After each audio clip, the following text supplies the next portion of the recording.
Yeah, I haven't been doing much today. Now, if we're gonna get rain or not, the radar keeps showing rain. Keeps going around us. So far it's been staying on the other side of 79 and staying up by the lake shore. Which is starting to tick me off because you don't like to be cutting hay.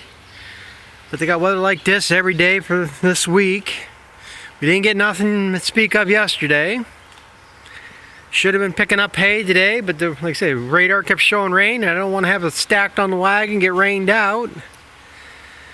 And I had other jobs to do anyhow. I've been working on that today, so. But I thought I'd just show a few other things.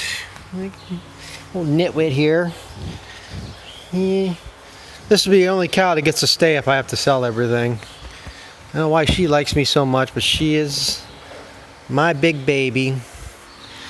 But here, over the weekend, today's Tuesday, I did have 3 cows freshen in 2 days. Had one freshen the one morning, and one freshen the next night, and one freshen the night after that.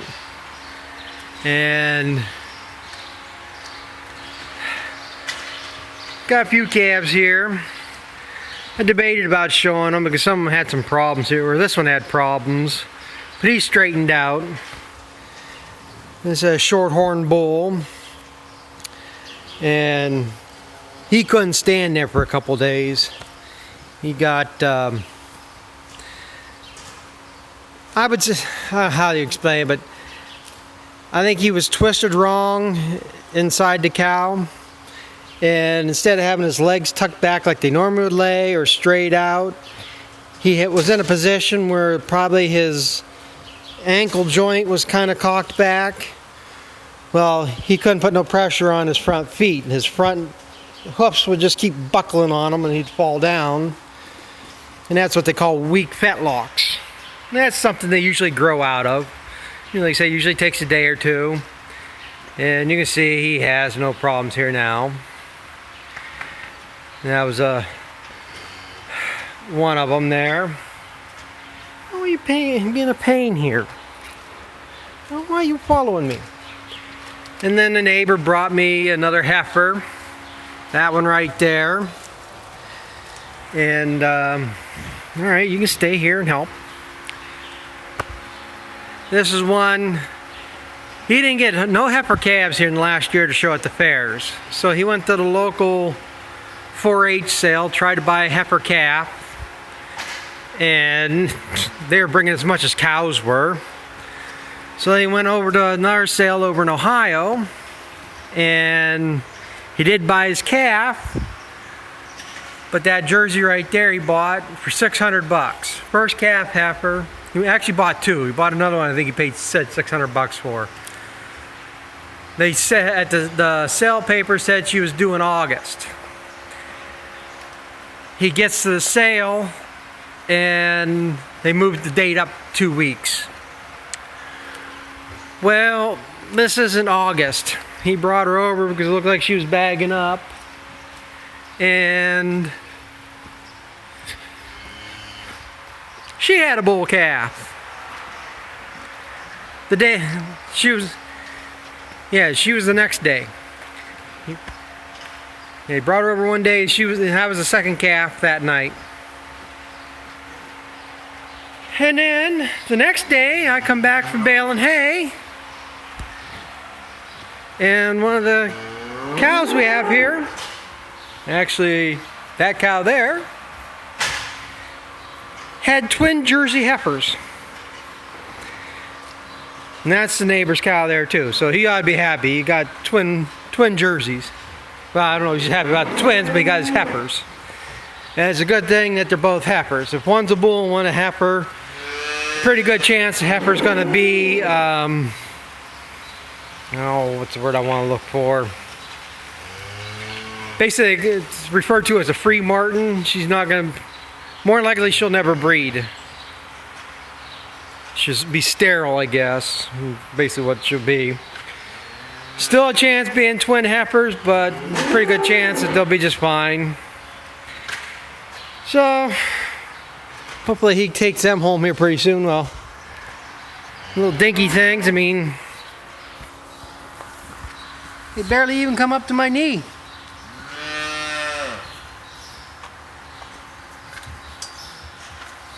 Yeah. So that's a little bit what was going on here with them.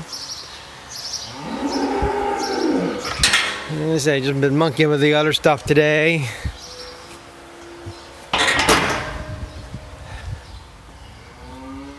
I shouldn't be monkeying. I probably should be mixing feed right now because radar shows another band of stuff coming.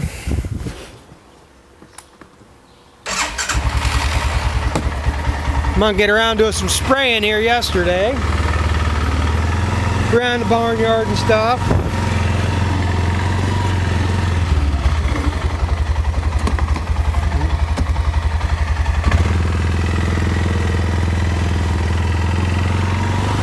I didn't get this here yet. I ran out of spray.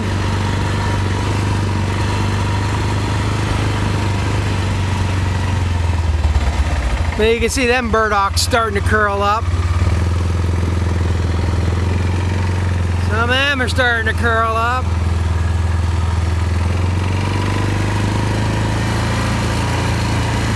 It's funny how when you get a little bit, don't get enough rain, very little rain, even the weeds can keep growing. So right now, it wouldn't even hurt if we did get a little bit of rain. Corn's starting to need it.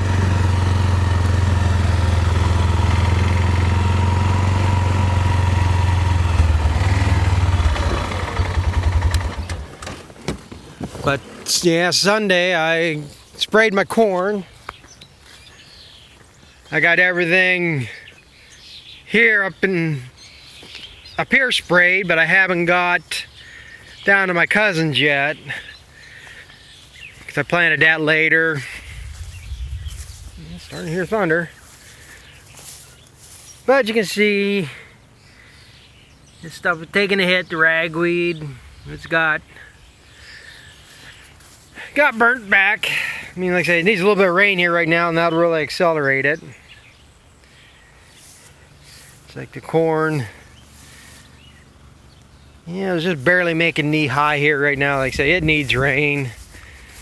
What really helped this is be cultivated. Wish the hell I had a cultivator. I used to have one. Kind of got rid of it because I was trying to do that no-till stuff and cultivators don't really work in that. Plus the one I had these big V sweeps, like 4-inch wide, 5-inch wide sweeps. And if you weren't watching what you're doing, you're just making, you could really cut some gullies in here. I mean, it would, weeds like this, it would just plug up on. I need the S-tine, Vibrashank type deals. But like I say, the cultivator I had, you could hill potatoes if you weren't watching what you were doing. So I got rid of it. Now I wish the hell I had it.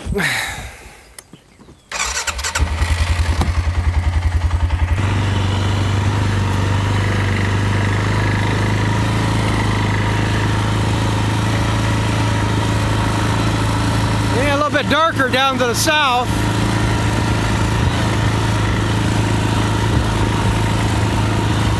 But yeah, I went and looked at that corn down to my cousin's and they say it all looks good. There ain't really that much weed in it right now. So I mean, it's not desperate I get it sprayed right at this moment. It's something that needs to be done here in the next 2 weeks.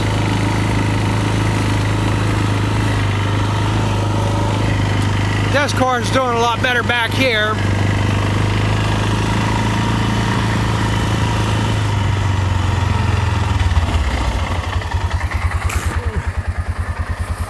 Yeah, this corn I planted probably about a week earlier.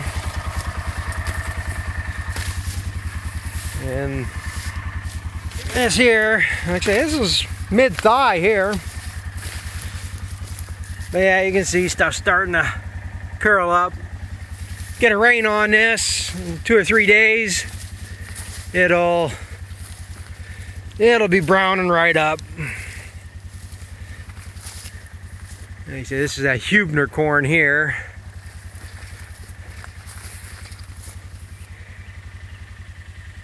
Corn's looking real nice out here.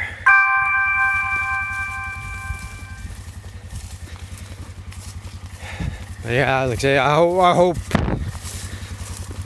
I got a good hit on this here. I mean, I didn't expect to be quite this heavy, weedy down in this corner. But like I say, you can see everything's starting to yellow a little bit, droop down. That's more or less dead right now once it takes up that spraying.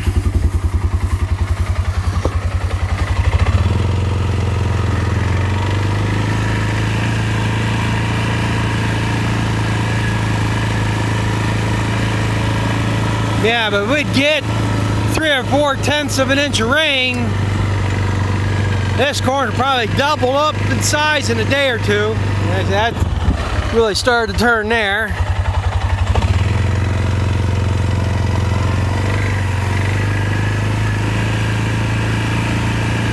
Get down here a ways. See how well it shows.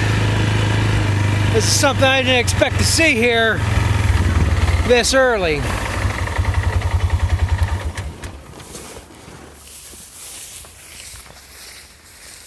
Yeah, it's really starting to cut it. That's the only bad part about spraying once corn's up. You run some of it down. But this is something I didn't expect to see until it tousled out. This right here is the Huebner corn.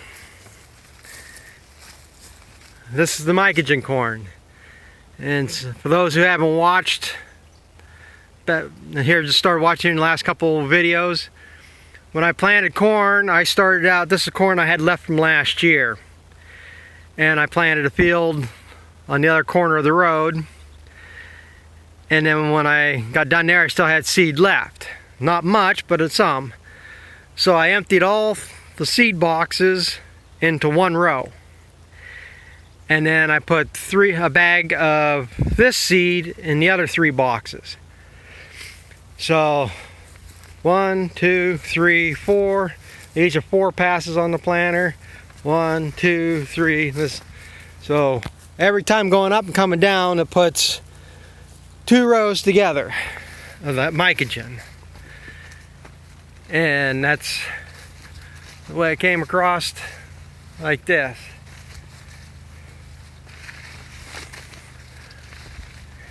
Until I ran out of the mycogen. Now, like I say, all that up there is all the Huebner seed. When I got down low, I just put another bag of the Huebner seed in.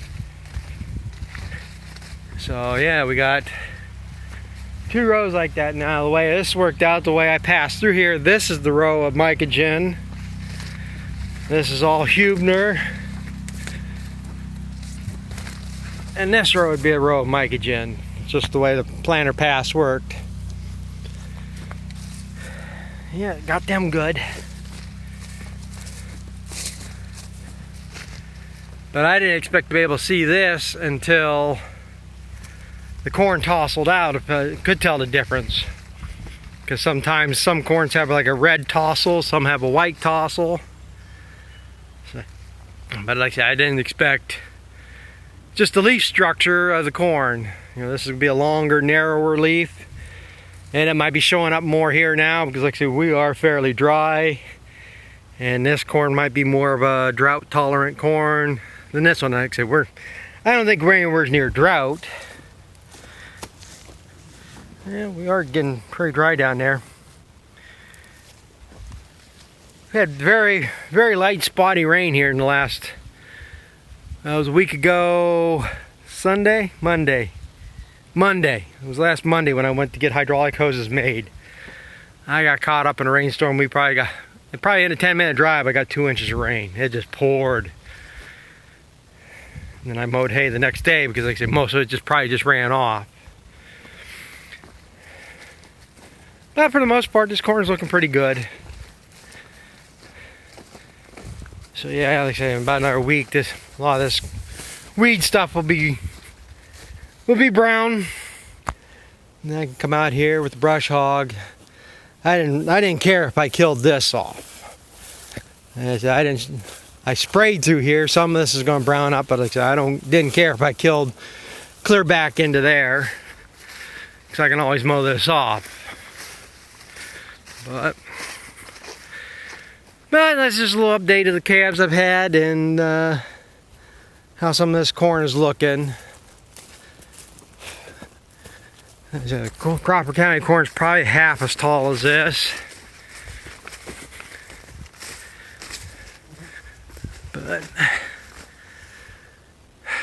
But I guess there's rain on the radar and I got a few things to do before it gets here. So thanks for watching and we'll catch up with you later.